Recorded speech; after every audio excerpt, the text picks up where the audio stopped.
The Harper government got an embarrassing reality check today on a claim it made about sick leave in the federal civil service. The government claims it costs taxpayers hundreds of millions of dollars.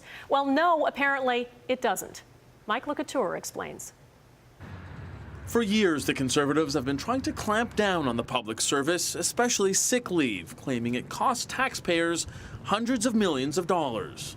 The results are painfully obvious to see and costly to both employees and to the Canadian taxpayers who are footing the bill. But a new report from the Parliamentary Budget Officer shows the cost is marginal, because when a civil servant calls in sick, they aren't replaced.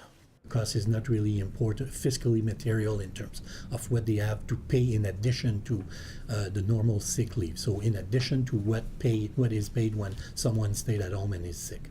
In light of today's report, the government softened its stance. My goal is not to achieve financial savings, but to put in place a system that ensures all employees have equal access to a disability plan, allowing them time needed to get healthy and back to work. He can now change his tune, but the reality is he's been saying one thing all this time in order to lead up to the negotiations, and the premise of the government has been completely false. The department boasting the least number of average sick days is Foreign Affairs, with just 7.7 in 2011-2012.